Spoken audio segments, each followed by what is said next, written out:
Hello, I'm the actor that was hired to portray Session series creator TJ Carson.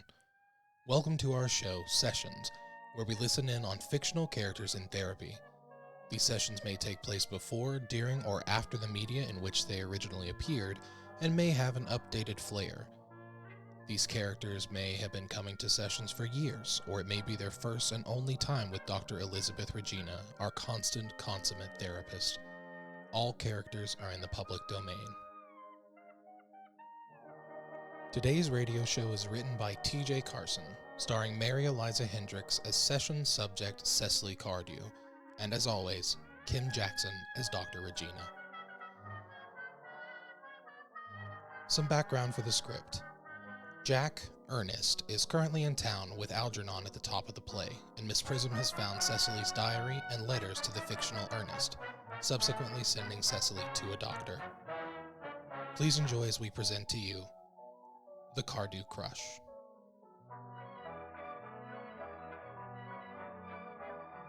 Hi, you must be Cecily.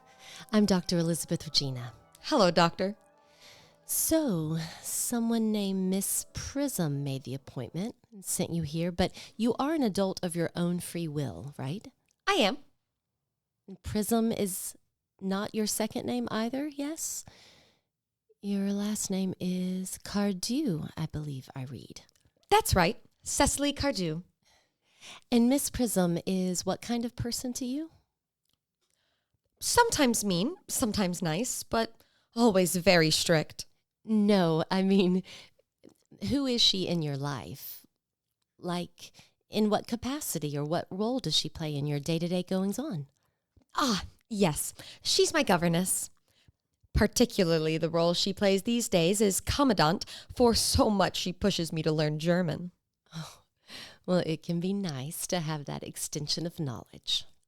Of course, but it isn't a very becoming language. Guttural and not very attractive. Some fun words, though. Backpfeifenkuscht is quite good. That's a mouthful. What does that mean?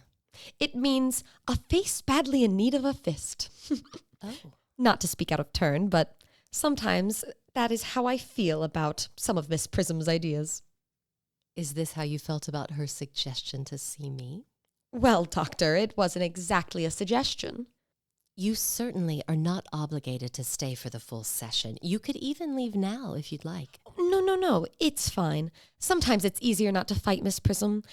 I figured we would come here today, have a lovely chat, and maybe I'd get a new friend. Is friendship something either of you is worried about? Not that I know of, and Miss Prism is usually quite vocal about her concerns.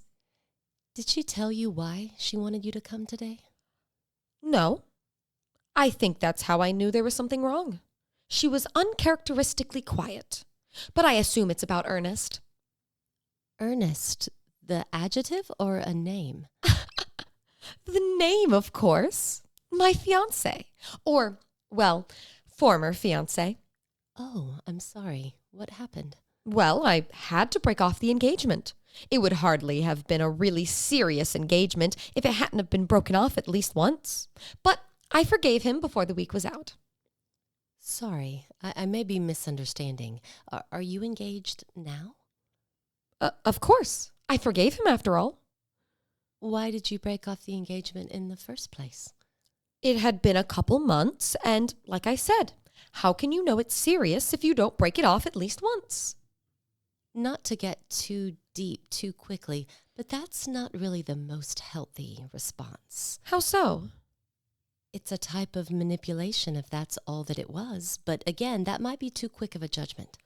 Well, of course there was more than that. I was worn out by his entire ignorance of my existence. Though, of course, that was what attracted me to him in the first place. Oh? Of course. Don't you think there's something quite attractive about someone who's barely aware of you? They aren't trying to push themselves on you. They aren't making any assumptions. You get to discover them instead of them pushing themselves on you.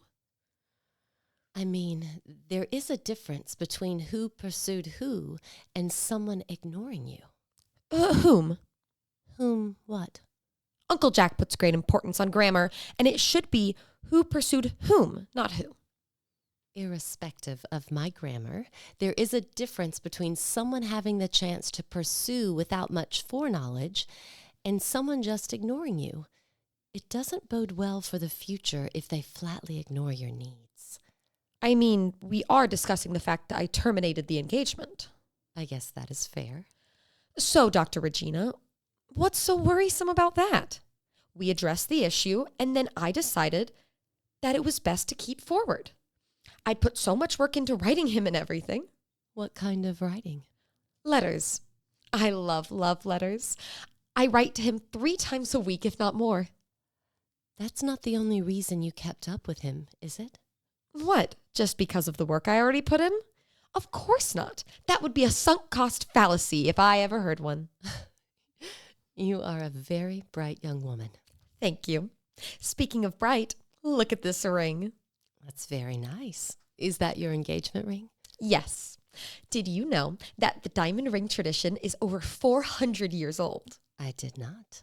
Yes, the first well-documented use of a diamond engagement ring was by the Archduke Maximilian of Austria for his betrothal to Mary of Burgundy in Vienna, 1477. It was almost exclusively for the nobles until they found diamonds in South Africa.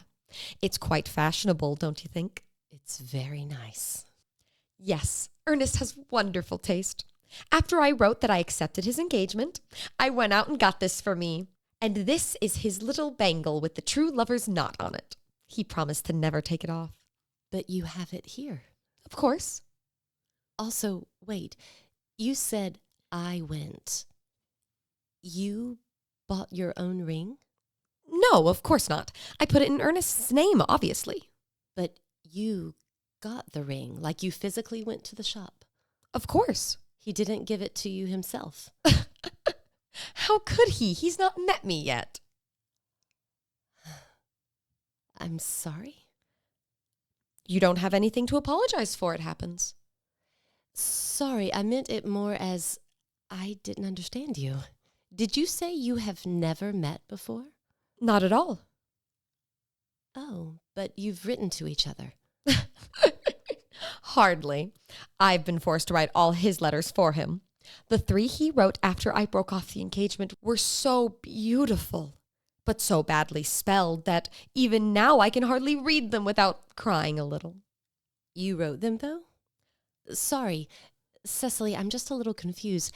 How do you know this person? Uncle Jack confessed to us not long ago that he had a younger brother who was very wicked and bad. So, of course, he formed the chief topic of conversation between myself and Miss Prism. And of course, a man who is much talked about is always very attractive. One feels there must be something in him after all. I dare say it was foolish of me, but I fell in love with Ernest. Your Uncle Jack's brother. So, by extension, also your uncle? Dr. Regina, so silly. No, Jack isn't my real uncle. He's kind of a foster parent to me. Ernest is no more related to me than you are. Well, that's thankfully one horror vanished. But this man, so he just...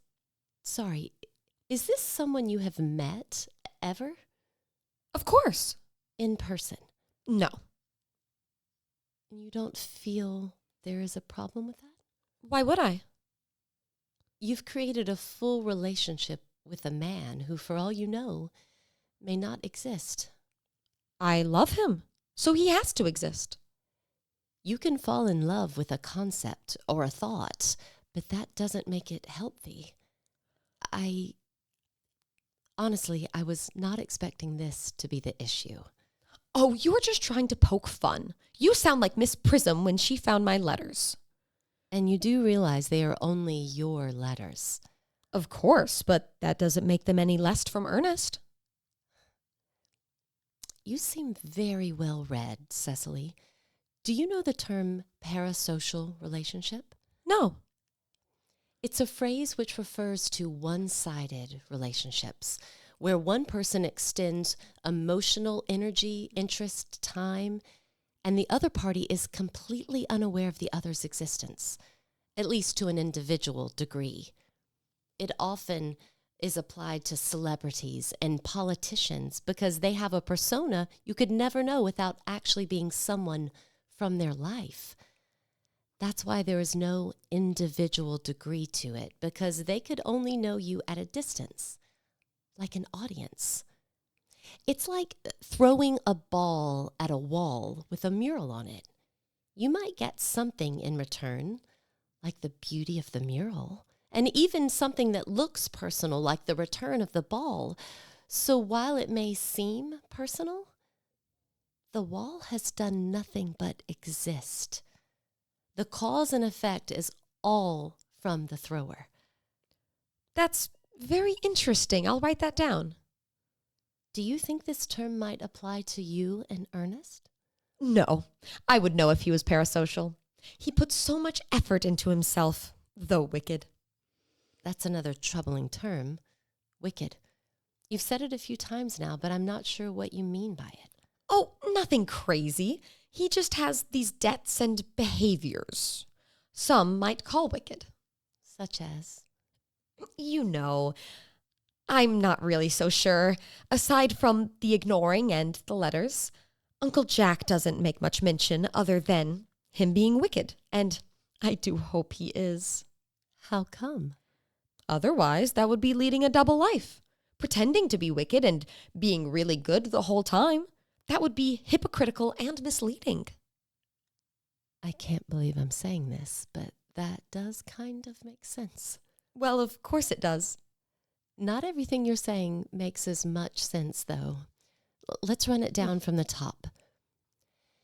You did not know about Uncle Jack's brother for a long time. Then he suddenly told you and Miss Prism about it? Yes. In the meantime, with the little amount that you knew of him, you and Miss Prism talked about the nature of this man, and then through some conversations, built up an image of what he may be. Of course. And through this discussion and man-building, a relationship formed through the rumination. And now you believe this man to be some desirable object with no basis. You said people can fall in love with an idea or a concept. I've just fallen in love with someone whom I've never met. I did say that this could also be unhealthy. You didn't just fall in love with some thought in an abstract way. You've created a whole world for the two of you, with letters and rings and a whole life together without them knowing you exist. You don't know he doesn't know I exist. But you can't know that he does. And yet, you've written in his voice and bought a ring in his name, and that, well, there's really no other word to describe that than a problem. Why is that a problem? What harm does it do? There's something to that notion. There is. But it will warp your sense of reality.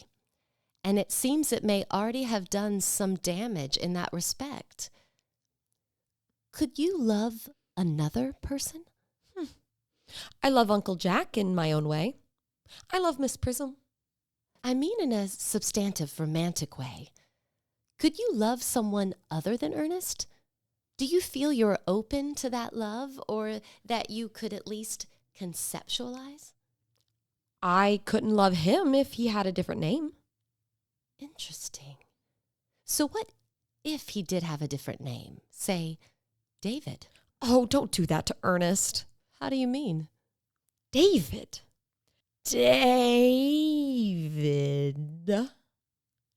It's fine for some, maybe. It's biblical, I guess royal even.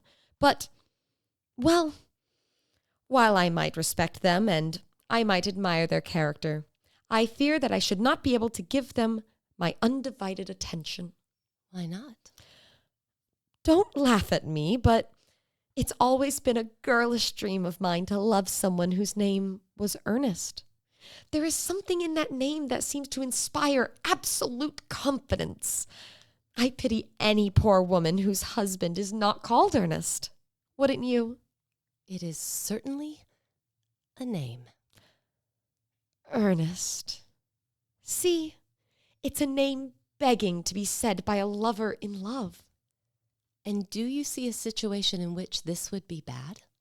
Well, Of course, it would be bad if he was not named Ernest, but he is named Ernest. Imagine for a moment that he isn't, though. I can't. I would if I could, but I've tried, and I can't, so I won't. I know I don't like it. And he is named Ernest, so I can't change that. I'm so sorry, Doctor. Everything is domestic bliss. Even though you haven't met him. I've done all the groundwork, built our timeline. He's able to slate in whenever we do meet, wherever he would like to. That just makes life even easier for the both of us. He'll come in, we'll discuss, we'll be married and live happily. Okay, so this discussion, you feel it will go well? How could it not?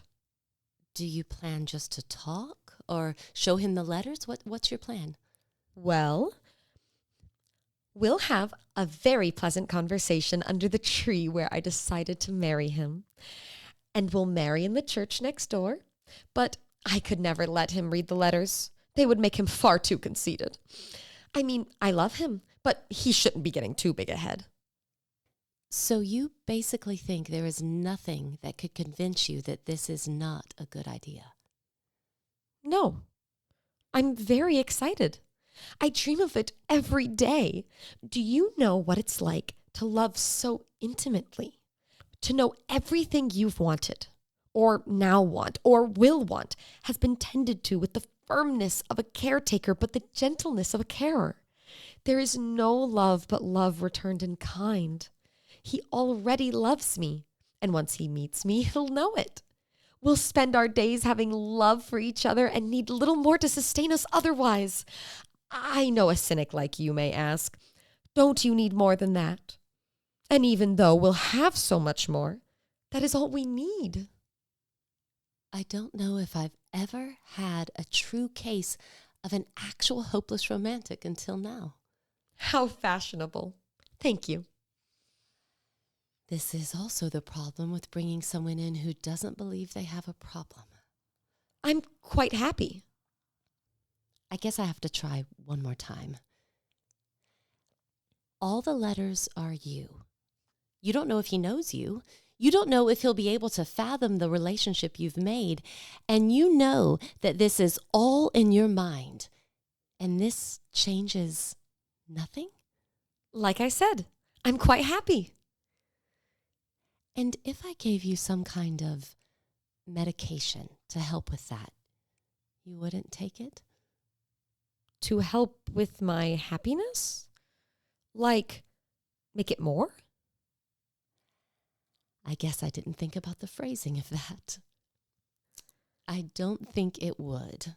And I don't think you'd believe me if I said yes. I'm filled to burst. Well, Miss Cardew, please do return if that ever does burst. Of course. If nothing else, Miss Prism will finally let the matter go. Ah, yes. 2 things ready to burst. Well, Cecily, we do have some time left. Do you want to talk about anything else? Nope.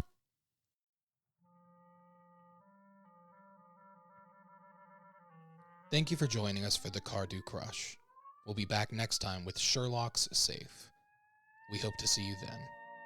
Keep your ears open. You never know what you might discover. Good night.